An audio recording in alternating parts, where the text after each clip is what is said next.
Hello. अरे बच्चा लोग, अनवी, आशु, आप लोग कुछ बोल ही नहीं रहे हो।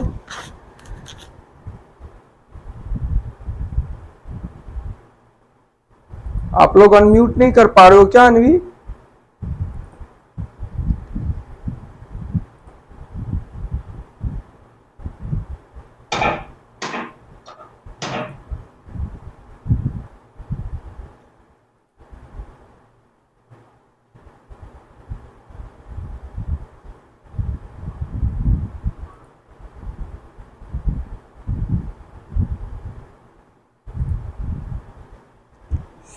गुड मॉर्निंग बच्चा लोग, क्या हाल चाल, कैसे हैं आप लोग? मेरी आवाज आ रही है और मैं दिख रहा हूं तो जल्दी से फटाफट से एक बार थम्स अप कर दीजिए। जल्दी से मेरी आवाज आ रही है और मैं दिख रहा हूं तो जल्दी से फटाफट से एक बार थम्स अप कर दीजिए। यस ना, ओके। यार तुम लोग सबसे पहले ये बोला करो कि आवाज आ रही है या नहीं। आवाज में दिक्कत हो जाएगा तब तो दिक्कत हो जाएगी भाई।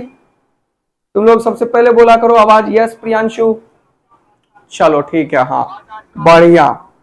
आवाज के बारे में तो सबसे पहले बताओगे, कभी कभी मैं भी भूल जाता हूँ। यस सर, आपकी वॉइस आ रही है। अरे मैंने डिवाइस ही नहीं लगाया था इसीलिए। चलो आ जाओ फटाफट से।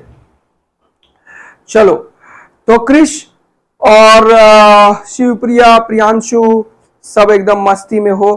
कुछ के रिजल्ट्स आ गए हैं। हाँ अब सुनो, थोड़ा सा बात कर लेते हैं। थोड़ा आज नीट का रिजल्ट आ गया कल, तो बहुत सारे बच्चे परेशान होंगे कि अब क्या होगा, कैसे होगा। अब और बेहतर होगा, जानते हो क्यों? क्योंकि मैंने पूरा एनालिसिस किया था नीट के रिजल्ट के बाद। तुम लोग जाके वो वीडियो देख सकते हो, रैंक वर्सेस मार्क्स का। तो मैंने क्या देखा जानते हो? रैंक 1 जो आया है ना इस बार, रैंक 1 जानते हो कितने में आया? 686। और मैं तुम लोगों को कितना बोलता हूं लाने के लिए? 680। देखो, मैं जो बात बोल रहा हूं उस पर ध्यान देना। मैं बोलता हूं 680 मार्क्स तक लाया जा सकता है। अभी मैं बताऊंगा अभी कितना भी पेपर टफ है, जो टफेस्ट पेपर बन जाएगा तो भी 650, 660, 680 लाया जा सकता है। तो तुम सोचो कि रैंक 1 जो आया है इस बार नीट 2025 में, देखो ध्यान से, नीट 2025 में रैंक 1 वाले को कितने आए? 686। और रैंक 2 को कितने आए जानते हो? 682। और रैंक 3 को, उसके बाद 3 बच्चे का रैंक बराबर है, परसेंटाइल मार्क्स बराबर है। और तुम्हें एक बेहतरीन बात बताता हूं, ये सब छोड़ो। भारत में सीट कितने हैं? 50,000। और कितने रैंक तक टॉप रैंक माना जाता है? 2, 4, 5,000, 8,000, 9,000, 10,000 तक को बहुत बढ़िया रैंक माना जाता है। तुम्हें ये बात जान के आश्चर्य होगा कि 600 मार्क्स पे, 600 मार्क्स प्लस पे कितना रैंक आया होगा? सोचो जरा, सोच के बताओ। कितने ऐसे बच्चे होंगे 24 लाख में? 24 लाख स्टूडेंट, सॉरी नहीं 22 लाख, 22,19,000 बच्चा अपीयर किया था। 22,19,400 समथिंग बच्चा अपीयर किया था। 22 लाख बच्चे में कितने बच्चे ऐसे थे जो 720 में 600 से ज्यादा लाए? कितने ऐसे बच्चे हैं बताओ टोटल इंडिया में? 12 या 13 1200, हजार नहीं। सोचो क्या इंटरेस्टिंग रिजल्ट है। अब सब चीज छोड़ दो, प्रियांशु मेरा बात सुनना, प्रियांशु मेरा बात सुनना, शिवप्रिया, क्रिश, सब लोग मेरा बात सुनो। इधर अनवी, आशु, देखो इधर। जब 600 से ज्यादा लाने वाला सिर्फ 1200 बच्चा है, 1250, 60 ऐसे मान लो, 1300 मैंने बोला था, 1250 मान लो, ऐसे ही, ऐसे एग्जैक्ट कैलकुलेशन है इसका। ऐसे मैंने इसीलिए ऐसे लाइन लिख दिया ताकि तुम्हें आइडिया मान लो, 1200 1300 बच्चा ही मान लो। तो भैया 600 मार्क्स भी अगर हम लाते हैं तो हमें भारत का कोई भी टॉप मेडिकल कॉलेज मिलेगा। I am saying top medical college. जैसे कोई बच्चा दिल्ली में है तो मौलाना आजाद, एम्स, बाकी सफदरजंग, ऐसे कॉलेजेस मिलने के चांसेस होंगे। कोई राजस्थान का बच्चा है तो उसे एसएमएस, समय मान सिंह जो टॉप कॉलेज है वो मिलने का, एम्स जोधपुर मिलने का चांसेस होगा। कोई पटना में है तो एम्स मिल जाएगा उसे दरभंगा वाला, या फिर उसे आगे जो कॉलेज है PMCH वो मिल जाएगा। कोई कलकत्ता का बच्चा है तो उसे Calcutta medical college and hospital मिल जाएगा। मतलब आई एम सेइंग कि उस स्टेट का जो सबसे नंबर 1 मेडिकल कॉलेज होगा ना वो मिल जाएगा उस बच्चे को। अब क्वेश्चन ये है कि क्या हम 600 मार्क्स ला पाएंगे या 650 या 680, चाहे पेपर कितना भी टफ हो जाए। मेरा क्वेश्चन ये है बार बार। एक और इंटरेस्टिंग रिजल्ट मैं बताऊं, 650 से ज्यादा भारत में कितने बच्चे लाए, बता पाओगे तुम लोग? 600? हाँ 12 नहीं, 78। 650 से 686 के बीच में सिर्फ और सिर्फ 78 स्टूडेंट्स हैं। सोचो यार तुम, अगर तुम 650 ले आते हो तो भैया एम्स दिल्ली फिक्स है। मतलब तुम बोलो कौन सा कॉलेज तुम्हें चाहिए वो कॉलेज मिलेगा। अब तो बहुत अच्छा हो गया है, तुम लोग बात को समझना। पेपर टफ होना बहुत जरूरी था, इससे पता ही नहीं चलता था बच्चों को कि किस लेवल तक करें, कितना छोड़ें, कितना करें। जब भी पेपर टफ होता है तो हमेशा जो बच्चा पढ़ता है उसके लिए आसान होता है सिलेक्शन, क्योंकि आसान पेपर में कोई भी 200-400 मार्क्स ले आ रहा था। पिछले बार मेरा एक बच्चा था जिसने 650 स्कोर किया था, उसे कोई गवर्नमेंट कॉलेज नहीं मिला था। और इस साल 650 स्कोर करने वाले पूरा इंडिया में सिर्फ 78 स्टूडेंट्स हैं।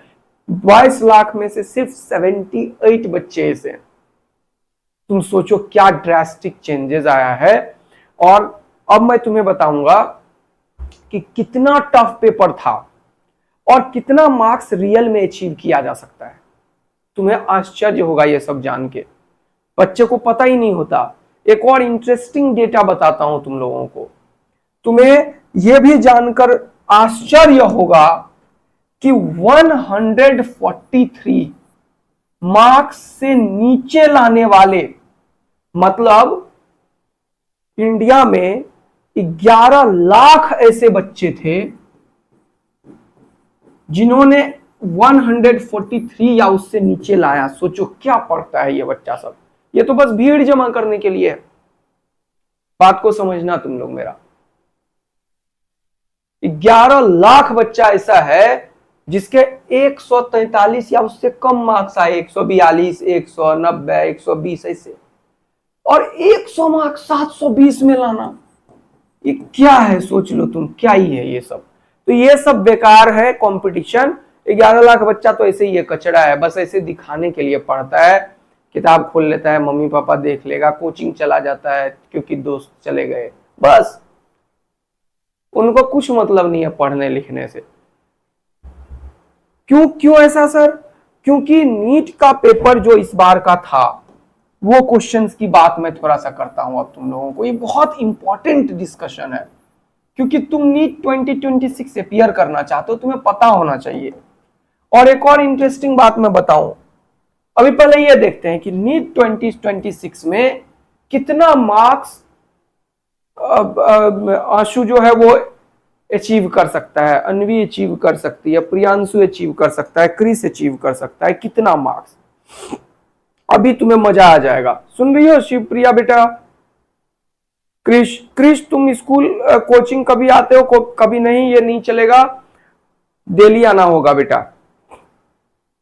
हर एक दिन क्लास करना इंपॉर्टेंट है, इसीलिए नहीं आते। अभी तुम्हें मैं बताऊंगा कि नीट 2026 अगर तुम्हें सेलेक्ट होना है तो तुम्हें क्या करना चाहिए। देखो, तुम्हारे पास 4 सब्जेक्ट हैं, physics, chemistry, botany and geology. अच्छा ऐसे लिखता हूं मैं, देखना थोड़ा सा मुझे यूज हो जाएगा। फिजिक्स, केमिस्ट्री, बॉटनी एंड जियो। हमेशा इस बार भी नीट के क्वेश्चंस, एक क्वेश्चन लोग बोल रहा है इधर उधर आ गया है, नहीं तो सारे क्वेश्चन फिर से एनसीईआरटी के ही आए हैं। ऐसा नहीं है कि कोई अफलातून आ गया क्वेश्चन, लेकिन बच्चे नहीं कर पाए। तो मान लो कितने क्वेश्चन नहीं कर पाएंगे? 1-2 क्वेश्चन टफ हुआ, 1-2 तुमने गलती कर दिया, 5 क्वेश्चन नहीं कर पाओगे, क्योंकि हमेशा 360 में 360 लाने वाले बच्चे इस बार भी 340 लाने वाले, 330 लाने वाले बॉटनी जियोलॉजी में भरे पड़े हैं बच्चे। तो तुम लोग मुझे बताओ कि सबसे पहला काटा होता है कि पेपर कितना भी टफ हो जाए। 45 क्वेश्चन है फिजिक्स के, 45 क्वेश्चन है केमिस्ट्री के। जरा देखना तुम लोग पहले कैसे मार्क्स लाया जाता है। 45 बॉटनी, 45 जियोलॉजी। अब कितना भी टफ पेपर आए, कितना भी, 5-7 क्वेश्चन मुश्किल आएगा, 10 क्वेश्चन, उससे ज्यादा नहीं आने वाला है। बाकी क्वेश्चन कैसे होंगे? एवरेज, मॉडरेट, थोड़ा घुमा हुआ, यही सब, टफ नहीं होगा। जो बच्चा पूरा साल टीचर से पढ़ेगा वो कर पाएगा। तो सोचो जरा, अगर क्वेश्चन आ गए 45, इसमें से 25 क्वेश्चन तो एकदम इजी होगा ही होगा, और इस साल भी वैसे ही थे, 30-30 क्वेश्चन इजी था। ऐसा नहीं 25, 30 क्वेश्चन इजी था। 25 क्वेश्चन इजी होगा, 25 क्वेश्चन ऐसे होंगे जो कोई भी कर पाएगा जो पूरा साल टीचर से पढ़ा है, इसमें कोई डाउट नहीं है। तो 100 मार्क्स लाना बहुत आसान होता है किसी भी पेपर में, और जिसने भी इस बार फिजिक्स में 100 लाए वो सेलेक्ट हो गया, केमिस्ट्री में 100 लाए वो सेलेक्ट हो गया। जिसने भी ऐसा काम किया सब सेलेक्टेड है। बॉटनी जियोलॉजी में कम से कम 30 से 40 क्वेश्चन, 30 क्वेश्चन तो बहुत ही आसान होता है, जो तुम एनसीईआरटी अच्छे से पढ़ लिए तो कर पाओगे। 120 इसमें से, ये मार्क्स वो कोई भी बच्चा ले आएगा जो बच्चा टीचर की बात पूरा साल सुना है, डीपीपी किया है, बस। अगर वो ऐसा नहीं ला पा रहा है तो वो घर में बिल्कुल नहीं पढ़ता है, महानालायक है वो, सिर्फ कोचिंग करता है और घर जाके सो जाता है, तभी बच्चों के मार्क्स नहीं आएंगे। क्योंकि 25 क्वेश्चन क्या है सर, आराम से होने वाला है, इजी क्वेश्चन है ये, इजी, जिसको इजी बोलते हैं ना दुनिया, 1 स्टेप वाले, वो थोड़ा सा फॉर्मूला लगा के कैलकुलेशन कर दिया हो गया। तो अगले बार भी मार्क्स ऐसे ही आएगा, और मैं तुम्हें बताऊंगा अभी 680 तुम कैसे ला पाओगे। तो ये मार्क्स को सम करो, 100, 200, 300, 400, 440 मार्क्स कोई भी बच्चा ला पाएगा जो पूरा साल कोचिंग पढ़ा है, ट्यूशन पढ़ा है, जिसके टीचर से संपर्क है, जो डीपीपी किया है, जो टेस्ट दिया है, जो होमवर्क किया है। ये 440 सबके ला पाएंगे। अब मुझे तुम लोग पहले बताओ, कृष बताएगा, प्रियांशु बताएगा, शिवप्रिया बताएगा, जल्दी से बताओ तुम लोग, क्या तुम लोगों को लगता है कि 440 नहीं आ पाएगा? आंसू बताओ, अनवी बताएगी, सब लोग अपना अपना रोल पे करो, सब लोग बताओ क्या आ पाएगा? आ पाएगा तो बोलो हाँ सर, ये इजी क्वेश्चंस तो क्रैक होंगे ही। सब लोग अपना अपना बताओ, अनम्यूट करके बताओ। अनवी, आ पाएगा? 440 आ पाएगा या नहीं आ पाएगा, ये बताओ अनवी।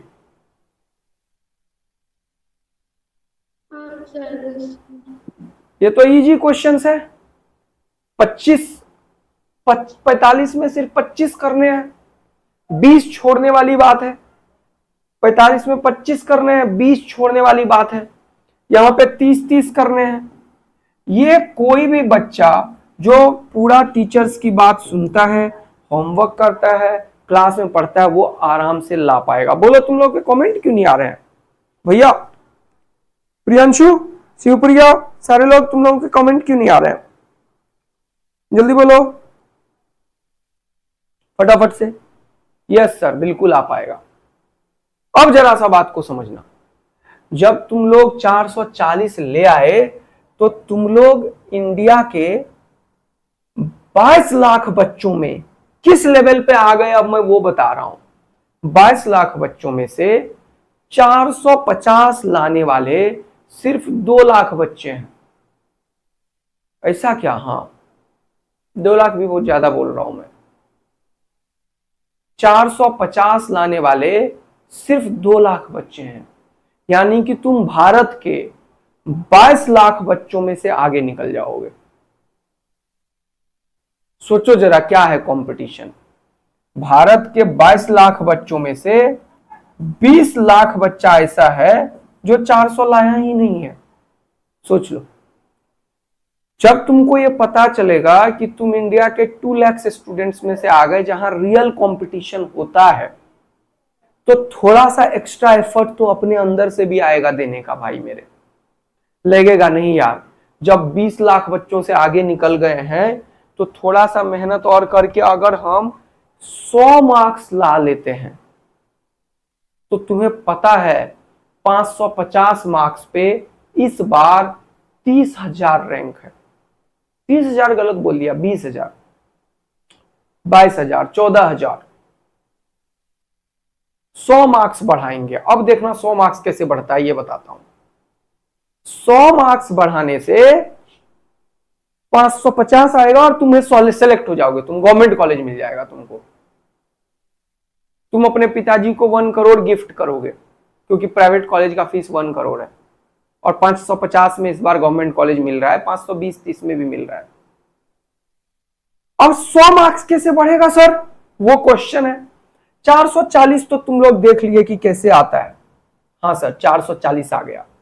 अब सुनो, केमिस्ट्री में हद मार के 7-8 क्वेश्चन टफ आएंगे। 10 भी मान लो, तुमने अभी 20 क्वेश्चन छोड़ रखा है, 20 आराम से कर लोगे, आराम से।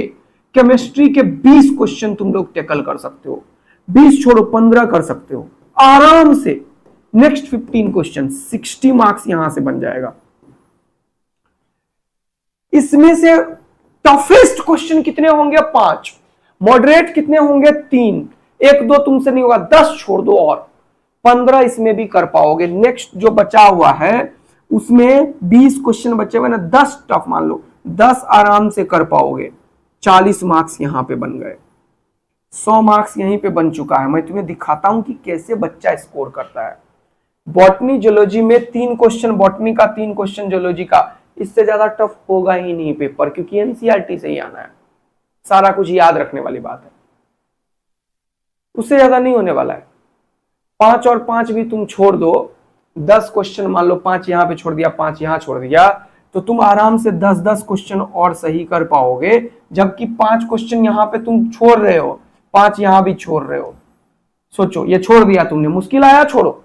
यहां पे तुमने कितने किए? 5 क्वेश्चन मुश्किल आया, छोड़ो। 5 क्वेश्चन मुश्किल आया, छोड़ो। तुमने 20 क्वेश्चन छोड़ा है भैया, छोड़ दिया, नहीं करना है हमें। फिर भी तुम्हारे मार्क्स कितने आए वो देखो, 40 यहां, 40 यहां। ऐड करो अब, ये एक्स्ट्रा एफर्ट थोड़ा सा पुश करो और तुमने कितने मार्क्स ले आया? 60 और 40, 100 और यहां पे 80, 180 मार्क्स तुमने अपने झोली में डाल दिए। पहले कितने डाल रखे थे? 440। कितना हो गया? 0। 620 मार्क्स। तुम लोग जान नहीं पाओगे कि तुम अंडर 1000 में आ गए मेरे बच्चे। अंडर 1000 क्या, 609 मार्क्स पे 907 रैंक है, 907। 620 पे तो तुम अंडर 500 रैंक ले आओगे इंडिया में यार। अंडर 500 रैंक, दुनिया देखेगी तुम्हें, अगरबत्ती दिखाएगी, माला पहनाएगी, टॉप रैंक। बताओ, क्या मैं 5 क्वेश्चन छोड़ के, 5 क्वेश्चन यहां भी छोड़ दिया, 5 क्वेश्चन यहां भी छोड़ दिया, 5 क्वेश्चन यहां भी छोड़ दिया, 5 क्वेश्चन यहां भी छोड़ दिया, 20 क्वेश्चन छोड़ देना है? नहीं करना है, करना ही नहीं है। मुश्किल छोड़ो, मुश्किल छोड़ो, जो आ रहा है पहले उसको कर लेना होता है। 20-22 क्वेश्चन आसान होंगे, 25 क्वेश्चन, 400 से ज्यादा मार्क्स तुरंत से स्कोर कर लिए। फिर थोड़ा सा बॉटनी जूलॉजी में जो क्वेश्चंस तुमने टिक किया था पहले उसे करना है, फिर केमिस्ट्री को, फिर फिजिक्स में थोड़े से टफ होंगे, छोड़ देना है। 600 ले आओ, अंडर 1000 रैंक ले आया, पहले 600 ले आओ। और अगर तुम 640 और 620 ले पा रहे हो तो तुम 680 भी ले पाओगे, इसके लिए कोई बड़ा बात नहीं है भैया। जब इस लेवल की तैयारी होगी तो वो जो मैं बोल रहा हूं ना 20 क्वेश्चन टफ है, टफ उसमें से 3-3 क्वेश्चन ही होता है जो तुमसे ना हो पाएगा, जो तुम्हें मैं नहीं पढ़ाया हूंगा। 2-3 क्वेश्चन से ज्यादा नहीं होगा। 10 क्वेश्चन मुश्किल से होंगे, 10 फिर से कर पाओगे, 40 मार्क्स और ऐड कर लो, देख लो, हो गया तुम्हारा कोटा पूरा, तुम पहुंच गए टॉप रैंक में, अंडर 100 रैंक आएगा तुम्हारा।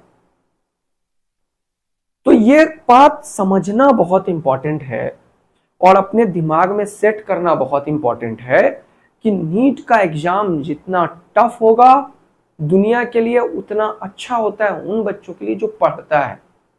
जो टीचर्स की बात सुन रहा है, जो होमवर्क कर रहा है, जो डेली डीपीपी कर रहा है, जो एनसीईआरटी लाइन बाय लाइन पढ़ रहा है, यही तो चाहिए। और क्या चाहिए? आसान होने में क्या था, 650 में भी कॉलेज नहीं मिला, सोच लो। और टफ होने से क्या हुआ, 550 में मिल गया। और 550 लाना आसान है, समझ रहे हो? तो पेपर टफ होना ज्यादा आसान होता है सिलेक्शन के लिए। यस, अब बच्चे को सीरियस में उन टीचरों से पढ़ना होगा जो टफ लेवल क्रैक भी करवाना जानता हो, जो बच्चों को प्रिपरेशन करवा सकता हो टफनेस का। क्योंकि 2-4 क्वेश्चन तुमसे हिलना चाहिए टफ वाले, तभी वहां पे हिम्मत आएगा तुमसे। तो ये बहुत इंपॉर्टेंट है। क्या हर एक बच्चे को मेरा बात समझ में आ गया? तो अब मैं तुम लोगों से ये जानना चाहता हूं, क्या तुम लोग 650 प्लस स्कोर कर पाओगे या नहीं, मुझे बताओ। सारे बच्चे अगर कर पाओगे तो लिख दो 650 प्लस।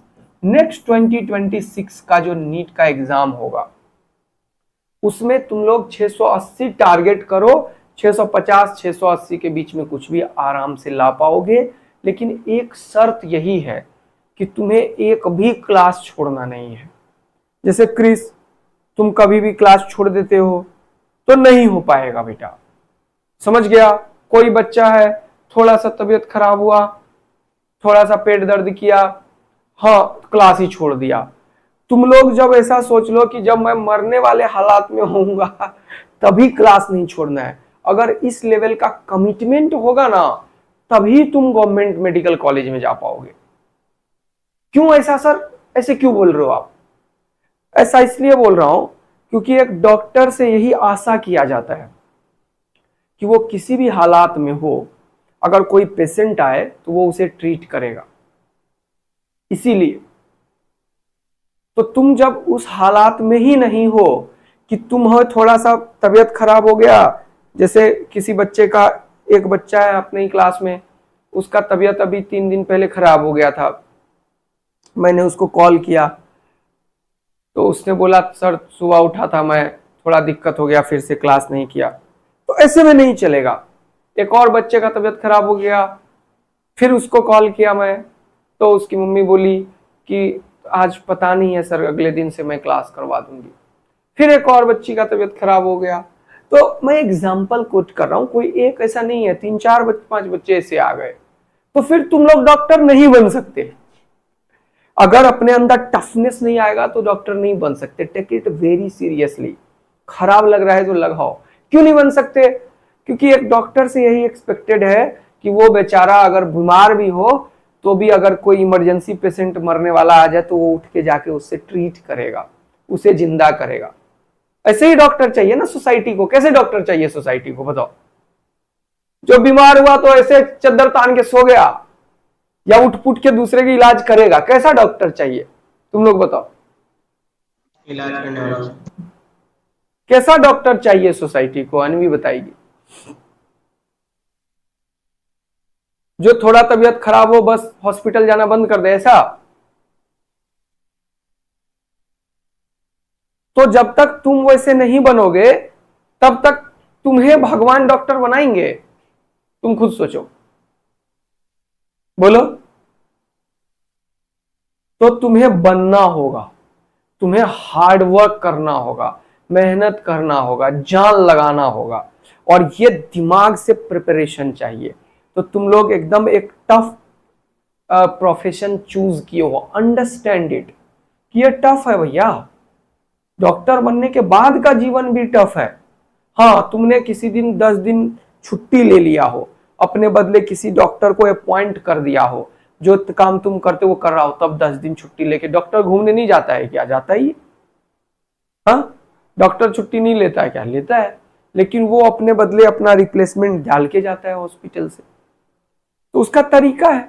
लेकिन तुम्हारे दिमाग में फिर भी तुम कहीं गए, इमरजेंसी आ गया, एक्सट्रीम इमरजेंसी, तो तुम्हें शायद वो चीज छोड़ के आना पड़ सकता है भैया, क्योंकि दूसरे का जान खतरे में है। मर गया तो उसके परिवार का इलाज कौन का, उसके परिवार का खाना खर्चा कौन लेगा? तो तुम्हारे एक इलाज करने से अगर वो जिंदा हो सकता है तो तुम्हें तो वैसा काम करना चाहिए। तो तुम लोग सब लोग रेडी हो जाओ। ये प्रोफेशन डॉक्टर वाला इतना इजी नहीं होता है, ये बहुत डेडिकेशन मांगता है, बहुत कमिटमेंट मांगता है, और एट द सेम टाइम अब पेपर भी टफ हो गया है। तो अब वैसा नहीं रहा कि जेई कोई बच्चा कर रहा है तो वो बहुत ही एकदम खूंखार है, डॉक्टर भी जो बन रहा है वो भी खूंखार ही है, क्योंकि उसे भी बहुत टफ पेपर क्रैक करके ही जाना पड़ेगा, अब आसान नहीं रह गया है। तो तुम लोग कमर कस लो जान लगाने के लिए, और हर एक दिन लग के करोगे तो मैंने दिखा दिया तुम लोगों को कि तुम लोग अंडर 100 ले आओगे मार्क्स, क्योंकि ये सारा कैलकुलेशन तुम्हारे सामने है। 5 क्वेश्चन छोड़ो, 20 क्वेश्चन छोड़ो, बाकी बचे हुए क्वेश्चन करो, तुम 620 लाओगे, और 620 लाते ही तुम्हारा सिलेक्शन हो जाएगा। शिवप्रिया एकदम सही है, क्रिश सब लोग फोड़ हो गए, आप रेडी हो तो एकदम कमर कस के बोल दो हाँ सर हम लोग ले पाएंगे। तो अब हम लोग आगे की पढ़ाई शुरू करते हैं। चलो, आज है अपना लेक्चर नंबर 6 है, यस सर, आज है अपना लेक्चर नंबर 6। ओके, तो लास्ट क्लास में हम लोग काफी कुछ कर लिए थे, हम कर लेंगे। यस प्रियांशु, क्रिश, शिवप्रिया, क्या हाल चाल, जल्दी से बताओ, सब लोग एकदम मजे में हो? ठीक है, आशु, अनवी, सब एकदम बढ़िया। शुरू करते हैं अब अपना आगे का पढ़ाई। चलो, तो अभी तक मैंने तुम लोगों को यूनिट एंड डायमेंशन के बहुत सारे चीज करवा दिए हैं, तुम लोग उस सबको आई होप संडे को रिवीजन किए होगे। मुझे नहीं पता क्या करना है, बस आप लोग जो बोलते हो बस उतना कर रहे हैं, बस इसी से हो जाएगा, यही करना है, जो बोल रहे हैं वो करना है, इतना ही से सिलेक्शन हो जाएगा। एकदम सही बात है, वेरी गुड। शिवप्रिया बोल रही है कि मुझे नहीं पता सर क्या करना है, बस आप लोग जो बोलते हो बस उतना कर रहे हैं, उतना नहीं वही बहुत है। तुम लोगों को अभी थोड़े दिन में एकदम पूरा स्पीड अप करवा देंगे बेटा, स्पीड भी बढ़ेगा, क्वेश्चंस भी होगा, मजे भी आएंगे। चलो आ जाओ। तो अभी तक जो हमने पढ़ लिया उसमें कुछ क्वेश्चंस हमने होमवर्क दिया था, ये क्वेश्चन जल्दी से सॉल्व करो। मैंने कल बताया था कि n1u1 is equal to n2u2, इसका यूज करते हैं कन्वर्जन ऑफ यूनिट्स में, और इसके क्वेश्चंस कम हुए हैं तो 2-4 क्वेश्चन इसके करो पहले। n1u1 is equal to n2u2, इससे कोई भी चीज तुम निकाल सकते हो, है ना? तो जल्दी से ये वाला क्वेश्चन अटेम्प्ट करो, तो फटाफट से अटेम्प्ट करो। ये मैंने करवा दिया था क्या, पता नहीं करवाया नहीं करवाया, जो भी है करो। अगर एक क्वेश्चन मैं करवा दूं क्या, फिर से मैं करवा दूं ये क्वेश्चन, या अटेम्प्ट करो? चलो,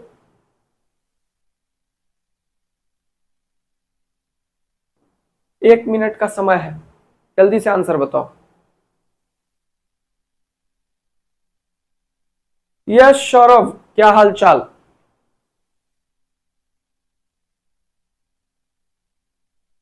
थोड़ा सा टाइम लगेगा लैपटॉप वाले में बेटा, वेब पे थोड़ा सा टाइम लगेगा क्लास में, ठीक है सौरभ? अभी मोबाइल ऐप पे चल रहा है हमारा बहुत बढ़िया, तो आप मोबाइल ऐप से ही कीजिए, अभी थोड़े टाइम बाद उस पे भी हो जाएगा।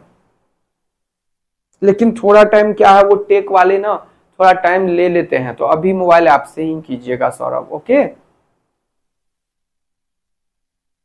चलो, 1 मिनट होने वाला है, अब मैं ये क्वेश्चन सॉल्व करवा रहा हूं। लैपटॉप से मोबाइल ऐप डाउनलोड कर लो, फिर वहां पे भी चलने लगेगा।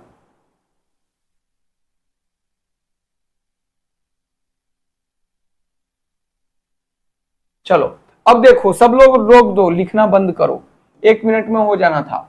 बोला imagine a new system, a system of unit in which the unit of mass is 100 kg। अब एक नया सिस्टम बना दिया किसी ने, उसमें मास 100 kg होगा, लेंथ 1 किलोमीटर होगा, टाइम 1 मिनट होगा। बोल रहा है 1 जूल इन दिस सिस्टम, लिखो 1 जूल। कल ही बताया था मैं, ये जूल में जो जो चीज है वो लिखना पड़ेगा। कल जो एक क्वेश्चन करवाया था, तो जूल किसे मेजर करता है सर? वर्क को करता है, एनर्जी को करता है, एनर्जी को करता है। तो मैंने बार बार बोला एनर्जी का यूनिट क्या होता है, डायमेंशन बताओ। तो तुमने बोला था क्या sir? ml square t minus 2। अरे वाह आंसू, देखो याद हो गया ना आंसू? तुम बोल रहे थे याद नहीं होता है सर, याद हो गया ना? देखो वेरी गुड, बहुत सुंदर बेटा। तो अब जूल के बदले क्या लिखोगे, देखो 1, देखो M L square T minus 2, पहला वाला का। अब ये हो गया N1U1 इक्वल टू N2U2। तुम्हें क्या बोला कि ये जो नया सिस्टम ऑफ यूनिट है इसमें बताओ 1 जूल किसके बराबर है। तो तुम्हें N2 निकालने के लिए बोला इस क्वेश्चन वालों ने, तो तुम लिखोगे N2। अब U2 क्या होगा, U2 यही होगा, लेकिन यहां पे जो है पहला वाला सिस्टम, यहां पे दूसरा वाला सिस्टम हो जाएगा। ये इंपॉर्टेंट है, यही मैं बोलता हूं हमेशा। अब 2 सेकंड में क्वेश्चन खत्म। यहां लिखो 1, मास कितना है यहाँ पे, सर ये एसआई वाला है, जूल वाला, तो मास हो गया 1 kg सर, खत्म। लेंथ कितना हो गया, 1 मीटर हो गया सर, खत्म। टाइम कितना हो गया, 1 सेकंड हो गया सर, खत्म। ये हो गया खत्म, यही तुमने सीखा है। N2 तुम्हें निकालना है, लिख लिया। अब यहां पे क्या बचा, बोल रहा मास 100 kg है, तो इसके बदले लिखना पड़ेगा 100 kg, खत्म। लेंथ 1 किलोमीटर है, तो 1 किलोमीटर। अब किलोमीटर को मीटर में कन्वर्ट करना पड़ेगा, क्योंकि यहां पे मीटर है। तो 1 किलोमीटर बराबर हो गया 1000 मीटर, तो लिखना पड़ेगा 1000 मीटर का होल स्क्वायर। और टाइम क्या बोला इसने, 1 मिनट है, 1 मिनट में होता है 60 सेकेंड, तो जो इसमें होता है वही लिखना होता है वहां पे कन्वर्ट करके। तो ये हो गया 60 सेकेंड का पावर -2। अब एक चीज देखो, इसमें से अब तुम्हारे हाथ में आंसर है। अब देखो यह है केजी, यह है मीटर का स्क्वायर, यह है सेकेंड का स्क्वायर, तो ये कैंसिल आउट हो गया। बचा कितना, N2 इंटू, यहां हो गया 100, लिख लो। यहां 1000 का होल स्क्वायर पड़ा है, तो 3 जीरो और 3 जीरो, ये हो जाएगा 10 का पावर 6 जीरो। देखो ये समझ आ रहा है तुम लोगों को। यहां पे माइनस पावर है तो ये नीचे आ जाएगा, नीचे ले आओ। 60 का स्क्वायर ये हो जाएगा 3600। ये देखो, फिर करो एक काम, ये 0 0 कैंसिल आउट कर दो। अब यहां पे टोटल क्या बचा हुआ है, 1 1 1 1 1, तो आंसर क्या चाहिए, N2। तो N2 क्या हो गया, देखो जल्दी से, ये 36 इधर आया, यस सर, और ये 10 का पावर 6 नीचे आया, ऊपर जाएगा तो इंटू 10 का पावर -6 हो गया। क्या यही आंसर है, देखो ये नहीं है, ये नहीं है, ये नहीं, ये हो जाएगा। तो कोई नया सिस्टम ऑफ यूनिट भी बनाएगा तो तुम्हें करना क्या है, सिर्फ ये जो जूल है ये किस चीज का यूनिट है वो लिखना पड़ेगा, और ये लिखते ही यहाँ पे एसआई, और यहाँ पे जो नया सिस्टम है क्वेश्चन हो जाएगा सॉल्व। क्या ये क्वेश्चन तुम सभी सॉल्व कर लोगे, जल्दी से बता दो यस सर, फटाफट से। वेरी गुड, सारे लोग कर लिया, सब लोगों को समझ आ गया। तो जल्दी से अब दूसरा क्वेश्चन सॉल्व करके बताओ, फटाफट से एक और क्वेश्चन सॉल्व कर लो। चलो ये वाला करो सॉल्व, जल्दी से बताओ, ताकि तुम लोगों को कॉन्फिडेंस आ जाए कि अब हम लोग कोई भी क्वेश्चन सॉल्व कर पाएंगे। जल्दी बताओ, स्पीड अप करो। अब मैं पढ़ाऊंगा तुम लोगों को एक और बढ़िया चीज पढ़ाता हूं, एक क्वेश्चन, और उसके बाद पढ़ाऊंगा errors, vernier calliper, screw gauge और एरर। चलो जल्दी से बताओ इस क्वेश्चन का आंसर।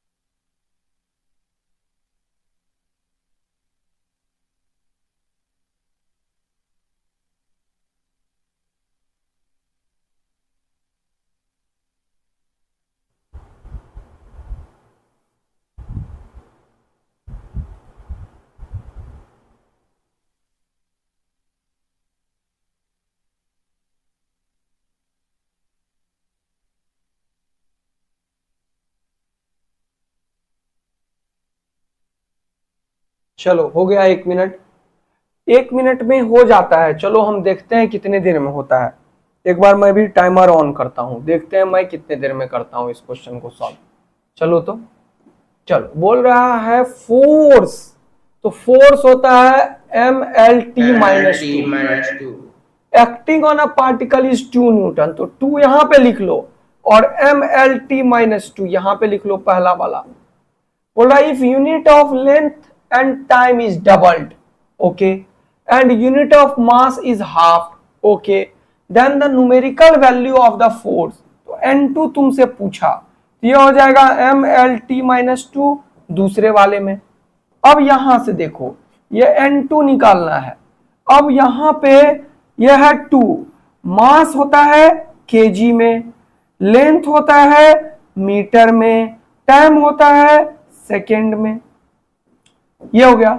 बोल रहा है unit of length and time is doubled, तो लेंथ है 1 मीटर, तो लेंथ हो गया 2 मीटर, ओके। टाइम है 1 सेकेंड, तो अब क्या हो गया 2 सेकेंड का होल पावर -2, ओके।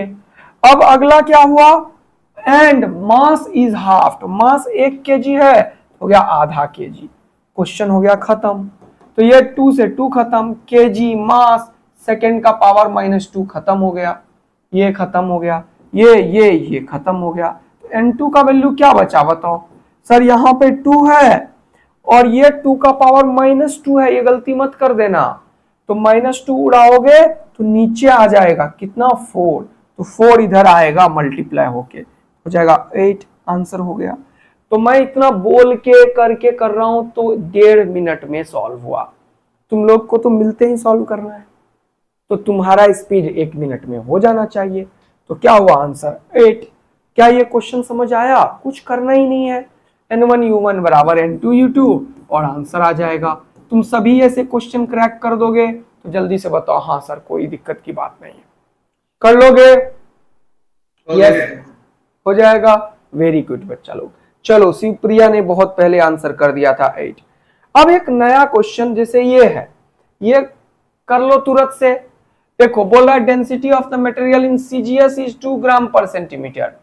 बोला MKS, MKS वही है SI का ही पार्ट, तो यहाँ पे 2 हो गया, यहाँ हो गया 1 ग्राम और यह सेंटीमीटर क्यूब, तो यहाँ लिखो सेंटीमीटर क्यूब।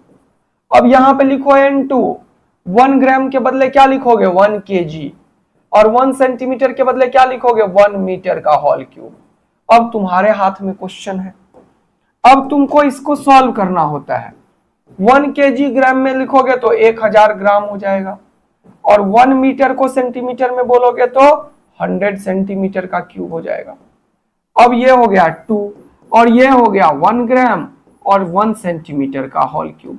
यही तो करना होता है, ये हमेशा कैंसिल आउट हो जाता है। देखो ग्राम से ग्राम गया और सेंटीमीटर क्यूब से ये क्यूब गया, तो N2 का वैल्यू निकालोगे तो क्या होगा, यहाँ 100 का पावर 3 है, तो यह होगा 2 इंटू 100 का पावर 3, 100 इंटू 100 इंटू 100 और नीचे ये 1000, ये हो जाएगा आंसर।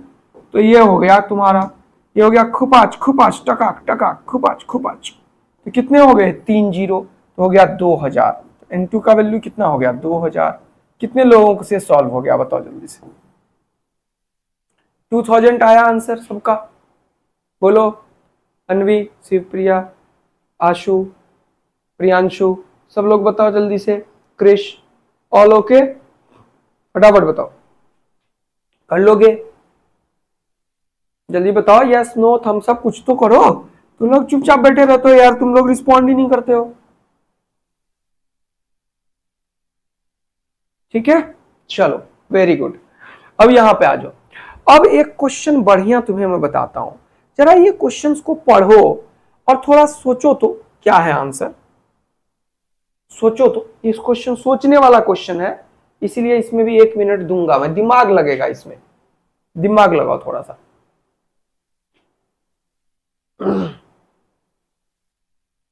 यस सौरभ, क्या हाल चाल है बेटा?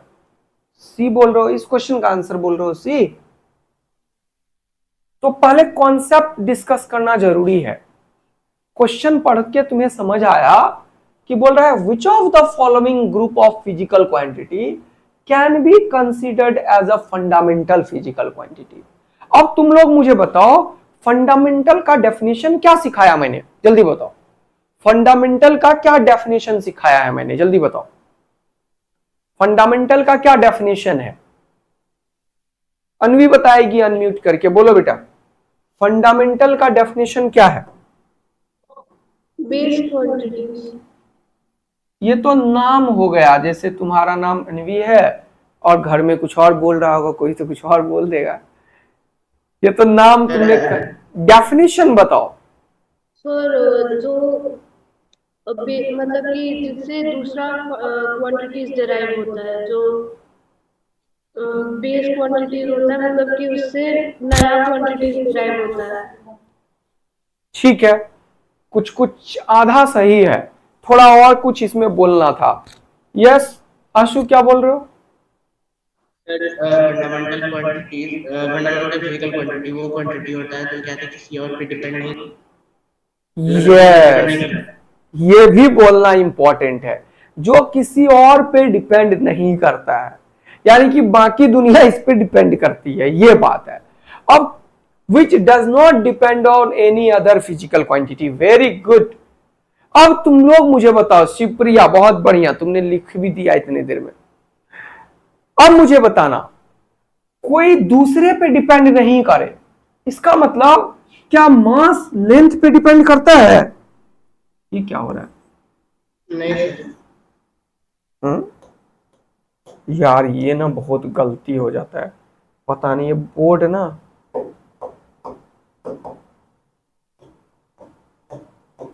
बोर्ड क्यों हैंग हो गया है।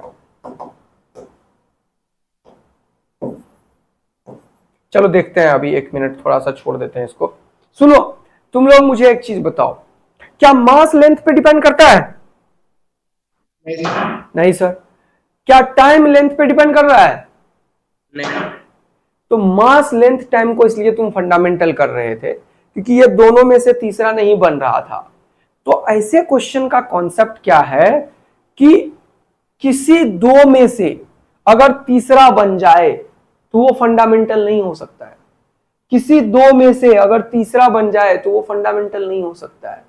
अब इनमें से तुम चेक करो कि कोई भी दो मिला के क्या तीसरा बन रहा है? अगर बन रहा है तो वो फंडामेंटल कंसीडर नहीं होगा। क्यों? क्योंकि fundamental does not depends on any other physical quantity. तो अगर इनमें से कोई भी दो तीसरे पे मिल गया, इसका मतलब ये दोनों मिलके तीसरा बन सकता है, यानी कि ये जो है वो इन दोनों पे डिपेंड किया, इसका ही मतलब हो गया ना। समझ रहे हो? लॉजिकली फिट हो रहा है दिमाग में? अच्छा हाँ, अगर कोई भी बन गया इसका मतलब ये दोनों फंडामेंटल होगा, ये नहीं होगा, तो ग्रुप ऑफ फंडामेंटल तो नहीं मान पाएंगे। तो ऐसे देखो, यहां पे तुम्हें समझ में आया होगा कि ये देखो फोर्स है, एक्सेलरेशन है, मास है, तो फोर्स मास इंटू एक्सेलरेशन होता है, हाँ सर, तो ये तो बन गया, यानी कि ये नहीं होगा। जैसे मोमेंटम है, ये मास इंटू वेलोसिटी होता है, तो मास भी और वेलोसिटी को मल्टीप्लाई करेंगे तो ये होगा, तो ये भी फंडामेंटल नहीं हो सकता। ये फोर्स है, ये मास इंटू एक्सेलरेशन होता है, तो ये भी नहीं हो सकता। ये देखो वेलोसिटी है, ये टाइम और डिस्प्लेसमेंट से हो सकता है, तो ये भी नहीं हो सकता।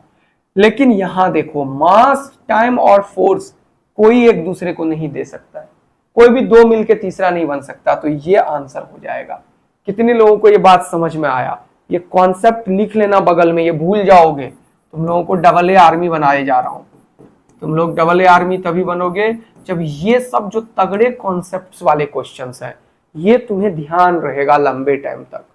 तो कभी भी ऐसे पूछा कि which of the following is considered as a fundamental, इसका मतलब कोई भी तीनों एक दूसरे पे डिपेंड नहीं करता हो, यानी कि कोई दो में से तीसरा नहीं बन पाता। आया बात समझ में? अब देखो एक और कॉन्सेप्ट सिखाता हूं तुम लोगों को। जैसे कभी कभी ये हो गया, ये ध्यान लिख लिया कॉन्सेप्ट, इसका कॉन्सेप्ट लिख लेना, अपने हिंदी में लिख लेना, इंग्लिश में लिख लेना, जैसे भी हो लिख लेना, लेकिन ये याद होना चाहिए। क्लियर हो गया बेटा? थोड़ा quality, those quantity which derive not required others. Yes, fundamental होता है जो दूसरे पे डिपेंड नहीं करे। यस यस सौरभ, इधर आ जाओ।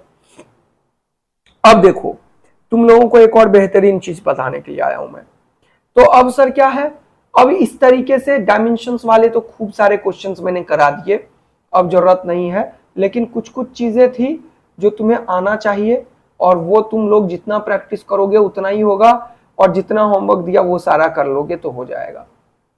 एक ये क्वेश्चन करके लाना, ये क्वेश्चन, ये होमवर्क है, जरूर करना आज का,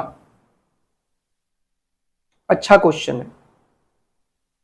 और ये क्वेश्चन भी करके लाना, 2 क्वेश्चन होमवर्क दिया हूं, हो जाएगा तुम लोगों से।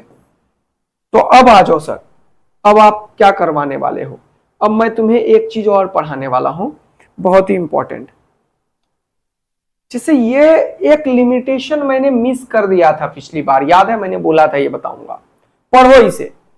बोल रहा है even if a physical quantity depends on 3 physical quantity out of which 2 have same dimension, इसी दिन के लिए रखा हुआ था जो मैंने अभी तुम्हें सिखाया, कि अगर कोई फिजिकल क्वांटिटी है जो 3 पे डिपेंड करता है, जैसे अभी दिखाया था, मतलब 3 फंडामेंटल जिस पे डिपेंड करता है वो हमेशा फंडामेंटल कंसीडर करोगे तुम। हाइपोथेटिकल क्वेश्चंस में नए नए फंडामेंटल क्वांटिटीज बना दिया जाता है, लेकिन रियल में वो फंडामेंटल होना भी चाहिए। क्या मतलब, कोई एक दूसरे पे डिपेंड नहीं होना चाहिए।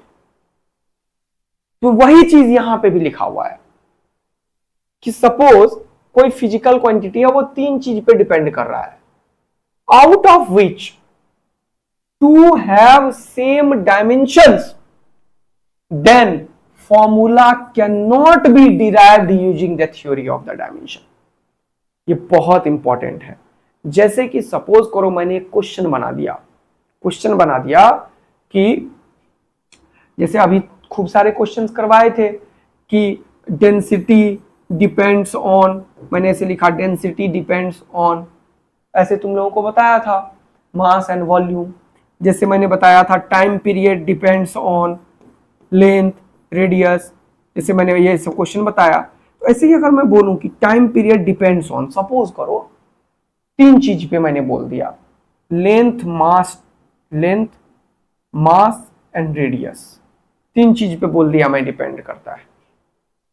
लेकिन लेंथ का और मास का अगर सेम यूनिट आ गया तो ये टाइम का डेरिवेशन नहीं कर सकते तुम, ये लिखा हुआ है। क्या ये बात समझ आया तुम लोगों को, क्लियर हुआ ये कॉन्सेप्ट, कि समटाइम्स कोई भी आंख बंद करके बोल देगा अगर क्वेश्चन कि सपोज करो time period of the simple pendulum या यंग मॉडुलस या फिर लेंथ या फिर मास या फिर surface tension depends on length radius mass, तो कोई भी 3 में डिपेंड किया, लेकिन किसी भी 2 का डायमेंशन अगर सेम आ गया तो तुम वो डिराइव कर ही नहीं सकते, तो वो क्वेश्चन सॉल्व नहीं होने वाला है, नहीं निकलेगा उसका कोई भी फॉर्मूला। क्या ये बात समझ आया तुम लोगों को? तो जल्दी से बोलो यस सर सब लोग, कि कोई भी चीज 3 पे डिपेंड करने के लिए बोल दिया क्वेश्चन वालों ने, लेकिन उनमें से किसी 2 का डायमेंशन अगर सेम आ जाए, जैसे यहाँ पे लेंथ का डायमेंशन भी एल ही है, मीटर में ही मेजर होगा, और ये रेडियस का भी डायमेंशन एल ही है, मीटर में ही मेजर होगा, तो इसका तुम लोग डिराइव नहीं कर सकते, you can't derive this formula. Clear हुआ शिवप्रिया, प्रियांशु, सौरभ, जल्दी बताओ, क्रिश जल्दी बताओ, सारे लोग क्लियर हुआ बेटा फटाफट से, अनवी आशु क्लियर। तो ये याद रखने वाली चीज सब है। अब ये सब भूल गया कोई बच्चा एग्जाम में तो गलत करके आएगा, कौन सा बड़ा बात है, वो अंधा दौर में चले जाएगा, वो ये चेक ही नहीं करेगा कि सर ने बताया था कि आंख बंद करके कोई बोल दे डिपेंड्स ऑन तो सॉल्व नहीं हो जाता है। डिपेंड्स ऑन वाले जो फॉर्मूले हैं उसमें से किसी भी 2 का डायमेंशन सेम नहीं होना चाहिए, किसी भी 2 का, जैसे 4 में डिपेंड कर रहा है और 4 चीज है और कोई 2 का डायमेंशन सेम हो गया, या 3 चीज है किसी एक का डायमेंशन सेम हो गया, तो नहीं होने वाला है फिर सॉल्व। वो इस तरीके का बात मैं बताने की कोशिश कर रहा हूं, क्योंकि वो फंडामेंटल्स है सर, वो बाकियों से इंडिपेंडेंट होगा सर। तो ये चीज ध्यान रखना है आप लोगों को। तो ये जो अभी बताया उसी तरीके का कोई चीज है। अब आ जाओ आगे, कुछ क्वेश्चंस ऐसे होंगे, ये तो करवा दिया ना मैंने, हाँ सॉरी ये करवा दिया अभी, डिफरेंशिएशन इंटीग्रेशन भी करवा दिया, इंटीग्रेशन भी करवा दिया, हाँ मास डेंसिटी भी करवा दिया, तो हो गया, काफी क्वेश्चंस मैंने करवा दिए तुम लोगों को। अब एक क्वेश्चन और दे रहा हूं, ये भी तुम होमवर्क कर लोगे, तो इतना कर लोगे तो तुम्हारा कहानी हो जाएगा पूरा। तो 4-5 क्वेश्चन आज मैंने होमवर्क दिया, वो करना है। अब आ जाओ, अब मैं तुम लोगों को पढ़ाने वाला हूं एरर। जल्दी से देखो एरर। अब देखो एरर से क्या मतलब है, हम लोग 3 चीज पढ़ेंगे इसमें। सिंपल एरर वाले क्वेश्चंस पढ़ेंगे, फिर 2 इंस्ट्रूमेंट पढ़ेंगे, एक का नाम है वर्नियर कैलिपर और एक का नाम है स्क्रू गॉज। ये क्या करता है, ये एरर नहीं, ये मेजर करता है। तो अब आया बात एरर एंड मेजरमेंट का। तो एरर पढ़ने के लिए हम लोग एरर को समझेंगे, एरर का मतलब क्या है, और मेजरमेंट समझने के लिए हम लोग 2 इंस्ट्रूमेंट यूज करेंगे। एक का नाम है वर्नियर कैलिपर, वर्नियर कैलिपर्स, और दूसरे का नाम है स्क्रू गॉज। ये 2 चीज पढ़ने वाले हैं हम लोग। ये क्या करता है सर, ये इंस्ट्रूमेंट्स है, मेजर करता है। अब क्वेश्चन ये है कि आखिर इसकी जरूरत क्यों पड़ गई। कितना बढ़िया तो था इंची वाला स्केल, जैसे मुझे मेजर करना है मान लो इतने से लेंथ को, मैंने बोला चलो बच्चों इसको मेजर करो कितना है ये, तो तुमने एक स्केल लाया, तुम्हें हमने स्केल दे दिया, एक है ना, एक स्केल दे दिया, ये रहा स्केल तुम्हारे पास, यही होता है ना 10 सेंटीमीटर का स्केल जो अपन यूज करते हैं। हाँ सर बहुत ही बढ़िया बात है, यहाँ पे लिखा हुआ है, ये 0 वाला हो गया, फिर ऐसे छोटे 1 2 3 4 5, यहाँ पे हो गया 1, फिर 1 2 3 4 5, यहाँ पे हो गया 2, फिर 1 2 3 4 5, यहाँ पे हो गया 3, फिर 1 2 3 4 5, यहाँ पे हो गया 4, 1 2 3 4 5, यहाँ पे हो गया 5, यहाँ पे होगा 1 2 3 4 5, ये हो गया तुम्हारा क्या, हाँ इधर कर दो 1 2 3 4 5, ये हो गया 6 एंड सो ऑन, मान लो डॉट डॉट डॉट दे देता हूं, इंची स्केल बना दिया मैंने, ठीक है। अब यहां पे क्या हो,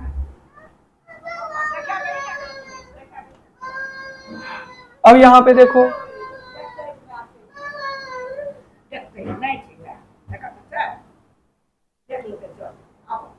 अब देखो यहाँ पे, अब ये जो तुम्हारे पास स्केल बन गया यहाँ पे, अब ये स्केल क्या हुआ, एक सेकेंड रुकना, तो दर्द थोड़ा डिस्टर्ब कर रहा है।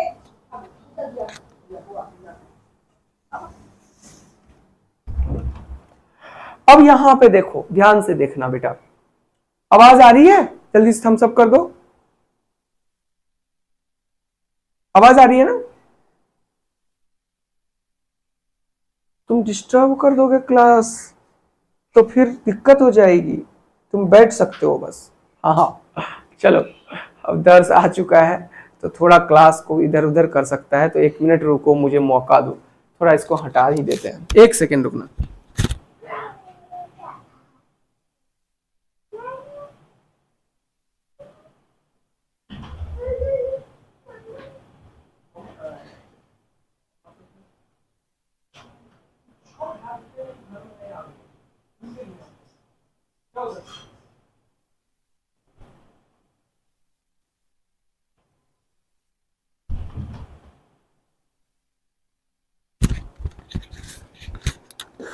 ओके अब देखना, जल्दी से देखना, तो जब तुम स्केल से मेजर करने गए तो ध्यान से देखना, कॉन्सेंट्रेट करना इधर बेटा, बहुत इंपॉर्टेंट है।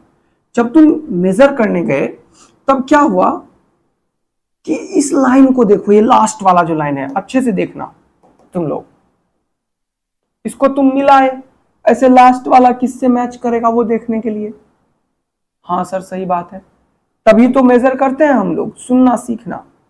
जब तुम लास्ट वाले को मेजर करने गए तो देखो क्या हुआ, इसका स्केल का मेजरमेंट करके बताओ तुम लोग, जल्दी से बताओ। मैं क्या करता हूं तुम्हारे लिए, इसको कॉपी करता हूं, कॉपी, और फिर इसको मैं जूम करता हूं, देखना तुम लोग को मजा आएगा अभी।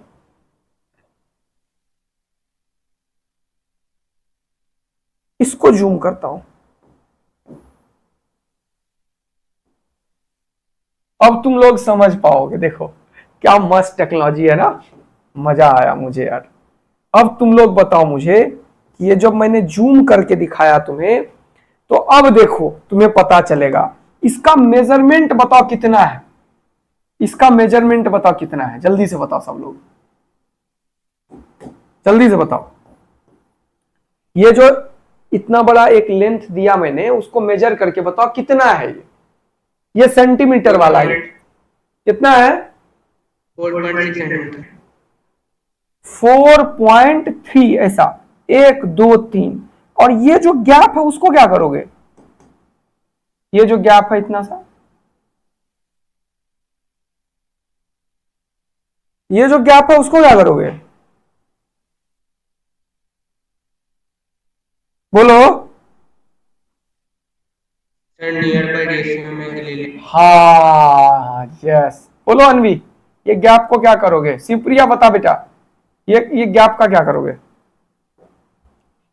ये जो गैप है छोटा सा, जो 4.123 और 4 के बीच में कहीं आ गया है, इसको क्या मेजर करोगे? 4.3।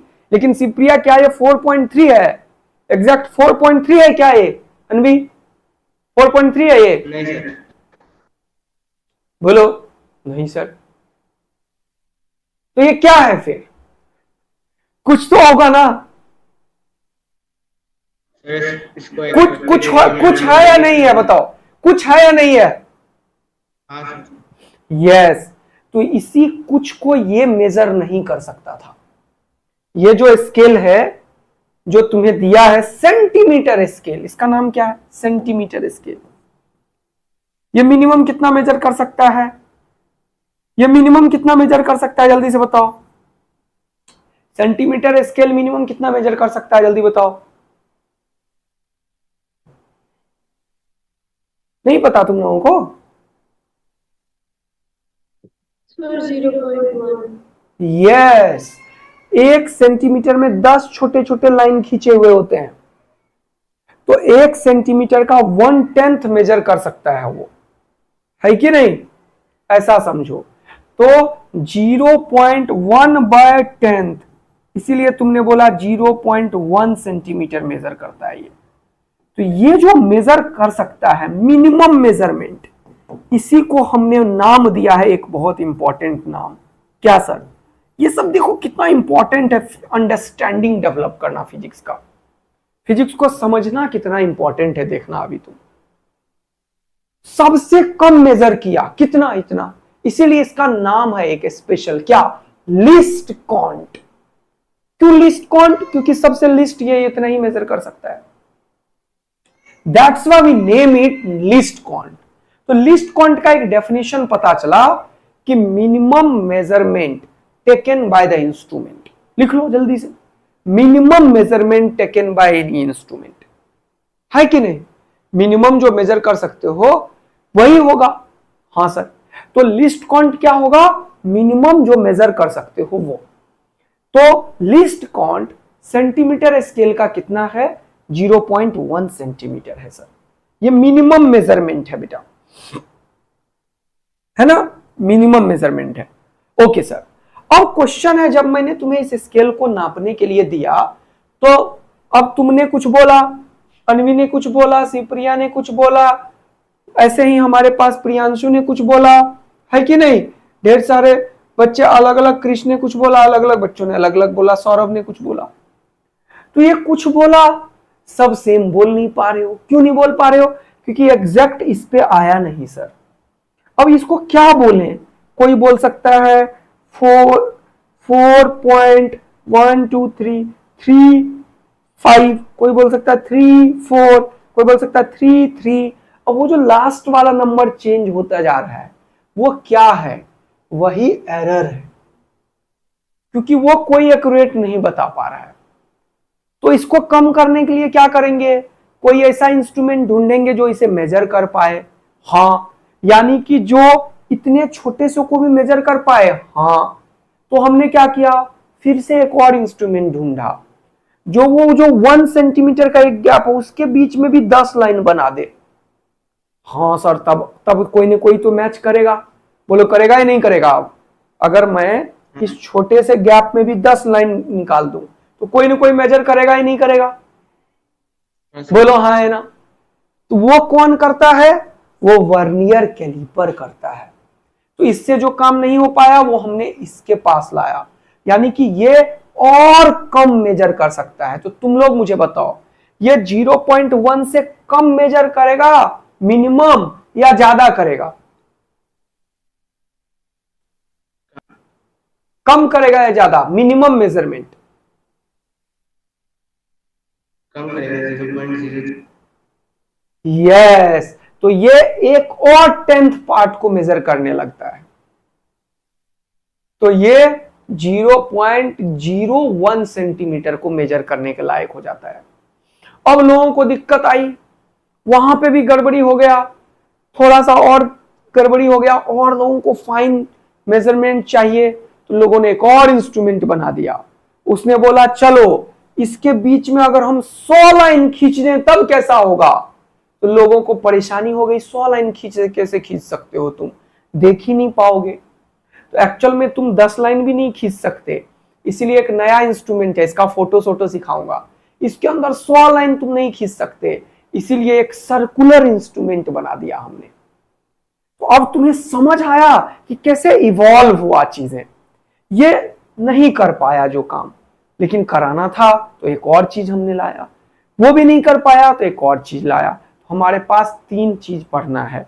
एक तो हमारे पास ये वाला चीज सिंपल स्केल, और ये स्केल में कुछ एरर है तो हम लोग एरर के बारे में पढ़ेंगे, और उसको और ज्यादा फाइन ट्यून करने के लिए और एक्यूरेट मेजरमेंट करने के लिए हमने 2 और इंस्ट्रूमेंट लाए, एक वर्नियर कैलिपर और एक स्क्रू गॉज। और इसका पर्पस क्या है वो क्लियर होना चाहिए तुम्हारे दिमाग में। क्या पर्पस है इसका? कि इसके एक पार्ट को 10th पार्ट में डिवाइड करे, यही पर्पस है ना। और इसका पर्पस क्या है? इसका जो एक पार्ट है उसके 10th पार्ट में डिवाइड करे, मतलब इसके एक पार्ट को 100 पार्ट में डिवाइड कर दे। ये वही करेगा भी। जब मैं सिखाऊंगा तुम्हें तब तुम्हें लगेगा अरे यार ये वर्नियर कैलिपर और स्क्रू गेज तो इतना आसान चीज था, बस कॉन्सेप्ट समझना था कि किया क्या इसने इसके एक पार्ट को 10th पार्ट में किया, और इसने स्क्रू गेज ने इसके एक पार्ट को 100 पार्ट में किया। अब वो कैसे करेंगे, क्या करेंगे, उसके लिए अपने पास क्या टूल्स एंड टेक्निक है वो अब सीखना है। तो क्या कॉन्सेप्चुअली तुम लोग समझ पाए कि ये दोनों की जरूरत क्यों हुई, यहां दिक्कत क्या हुआ? ये सब क्लियर समझ में सबको आया? तो जल्दी से थम्स अप करो, यस सर। कॉन्सेप्ट्स बना हमारे दिमाग में कि क्यों जरूरत हो गया इसका। क्लियर है? जल्दी बताओ। Yes, very good. तो तुम लोग हिंदी में इसको लिख लेना अपने लैंग्वेज में कि स्क्रू वर्नियर, ये पढ़ाऊंगा, कल पढ़ाऊंगा दोनों। अभी अब 5-7 मिनट है, लेकिन एरर को हम कंप्लीट करना चाह रहे हैं इसीलिए। तो अब हम लोग इन दोनों को करेंगे नेक्स्ट क्लास में। आज क्या पढ़ रहे हैं सर? एरर। तो एरर में हम लोग एक इंपॉर्टेंट चीज तुम्हें आज मैं पढ़ाऊंगा। क्या सर? एरर होता क्या है? तुमने मेजर किया कुछ, उसमें कोई चीज किसी ने कम मेजर कर दिया, किसी ने ज्यादा मेजर कर दिया, तो वो जो पॉसिबिलिटी है कम या ज्यादा मेजर करने की, उसी को हम लोग एरर का नाम देते हैं। अच्छा सर, यानी कि सपोज करो मैंने तुम्हें अभी मेजर करने के लिए ये दिया था, तो इसमें तुमने मेजर किया 1 2 3 4, 4.33 के बाद का कुछ गड़बड़ी होते जा रहा है, तो कोई मेजर करेगा, देखना कोई मेजर किया कितना 4.34, कोई मेजर किया 4.33, कोई मेजर किया 4.35, कोई मेजर किया 4.32 एटसेट्रा। ऐसे ही मेजर करता हुआ चला जाएगा, है ना। अब तुम लोग एक और चीज बहुत इंपॉर्टेंट सुनो, इनमें तुम देखोगे ना तो 0.01 का डिफरेंस आता जा रहा है सब में। तो हम लोग बोलेंगे अगर कि ये जो इंस्ट्रूमेंट है वो मिनिमम कितना मेजर कर सकता है, तो वही उसका एरर है। तो एरर तो हो गया सर, हाँ एरर हो गया, अब क्या करें? तो अब इनमें से हमें एरर निकालना है। तो अब सबसे पहले मैं तुम्हें बताऊंगा कि एरर कितने तरीके का होता है। तो सबसे पहले कितना एरर है वो कैसे पता चलेगा? तो एरर पता करने का क्या मतलब होता है कि जो एक्चुअल वैल्यू है और उसमें से जो मेजर्ड वैल्यू है उसे घटा दो, तो ये क्या देगा? Error, delta E. हाँ, बात सही है। अगर मुझे पता चल जाता कि एग्जैक्ट वैल्यू कितना है, समझना बात को तुम लोग, तो मैं बोलता चलो एक बच्चा है हमारे पास शिवप्रिया, एक बच्चा हमारे पास अन्वी, एक बच्चा हमारे पास आशु, एक बच्चा हमारे पास प्रियांशु, इन सब ने, एक बच्चा हमारे पास और भी बहुत सारे बच्चे हैं, चलो एक को मिस कर दिया मैंने, कोई बात नहीं है, चलो क्रिश है।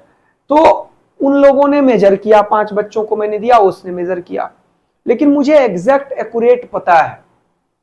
तो एक्यूरेट क्या होगा? जो एग्जैक्ट वैल्यू है वो हमें पता है, वो मुझे पता है मान लो, और जो तुमने मेजर किया वही। तो एग्जैक्ट वैल्यू को किताब में क्या बोलते हैं? True value. देख रहे हो ना कितना आसान सा चीज है।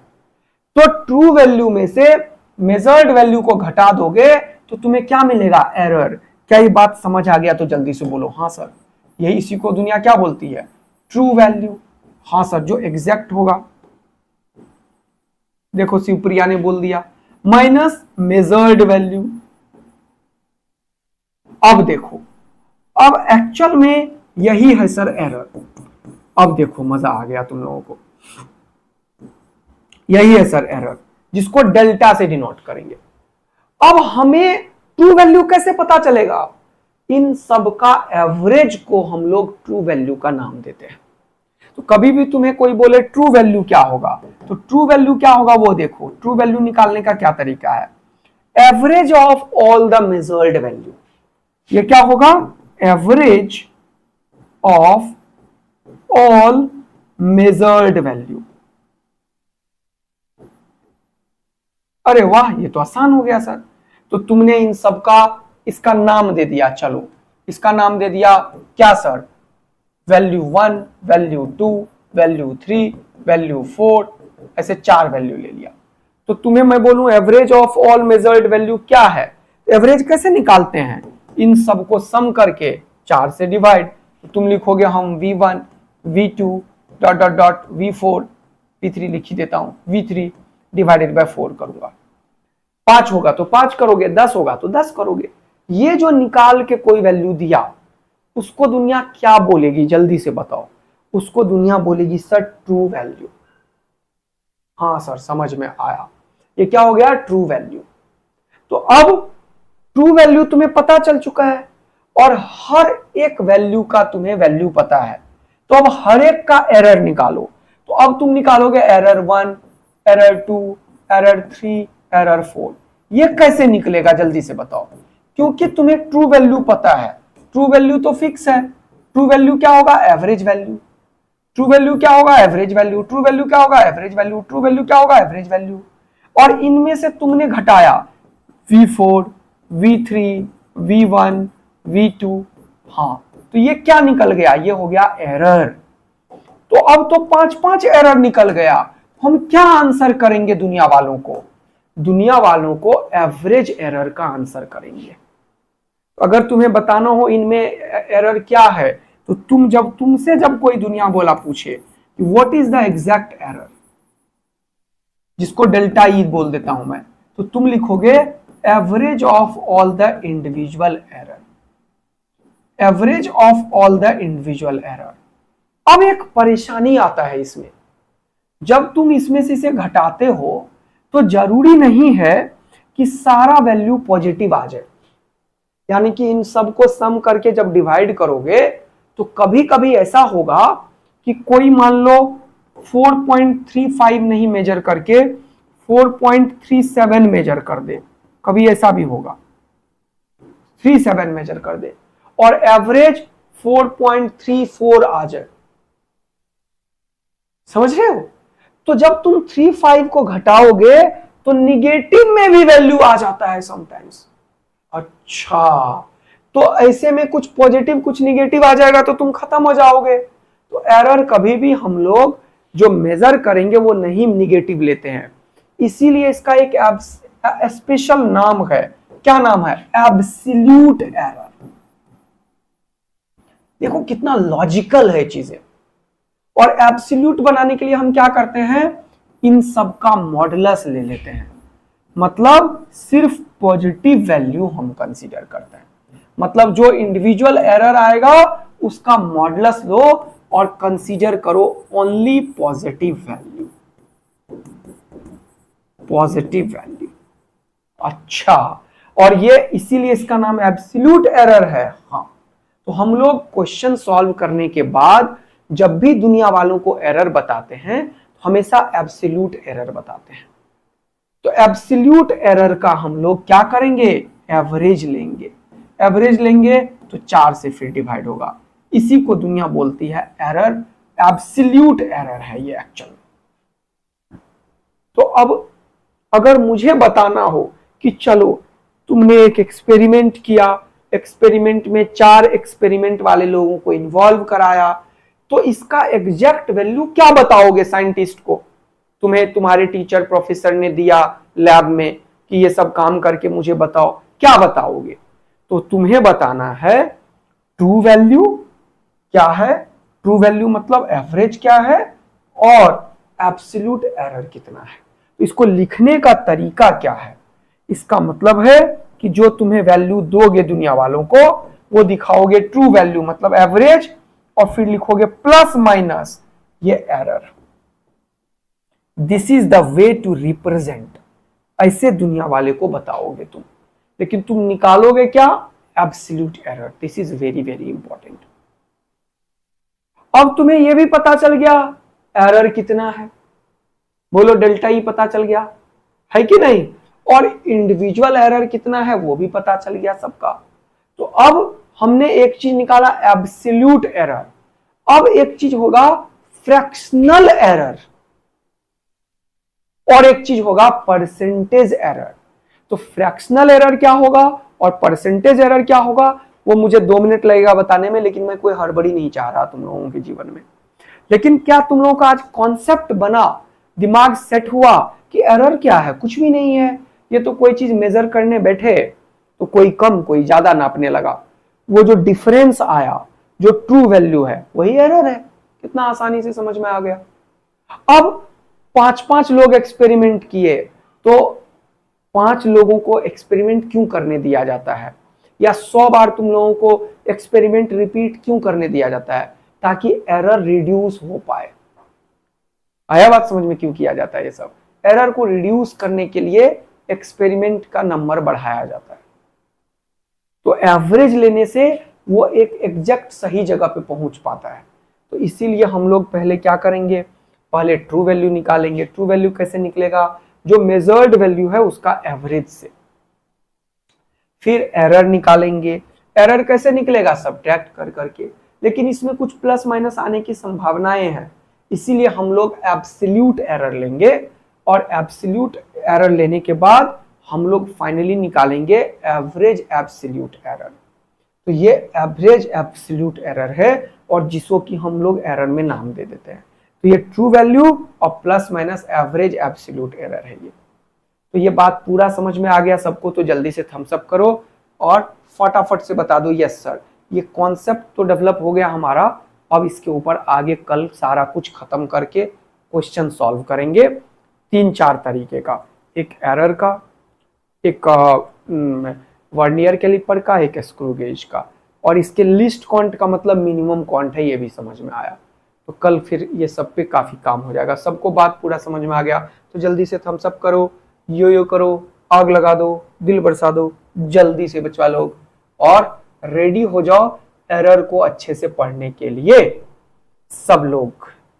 तो आज यहीं पे हम लोग रैप अप करेंगे अपना क्लास। आज एकदम तुम लोगों को बहुत आराम से सिखाया मैंने एरर, क्योंकि बहुत सारे बच्चों को ना दिक्कत होने लगती है जब भी तुम पढ़ते हो ना एरर, तो परेशानी होने लगती है। तो तुम लोगों को अब परेशानी नहीं झेलना है, आराम से काम करना है। ठीक है बच्चों? क्लियर? Done everyone? चलो, thank you, bye, take care. अभी तुम लोगों को थोड़ा सा रिवीजन करना है। अगले संडे टेस्ट होगा जिसमें कंप्लीट यूनिट एंड डायमेंशंस और एरर सब आएंगे। चलो बाय बच्चा लोग, मिलते हैं फिर। होमवर्क करते रहना। आज कुछ ज्यादा क्वेश्चन होमवर्क मैं दूंगा। डीपीपी में 20 क्वेश्चंस भिजवा रहा हूं, तो क्विज अटेम्प्ट कर लेना सब लोग। Thank you, bye, take care. Any doubt? Anvi all okay बेटा?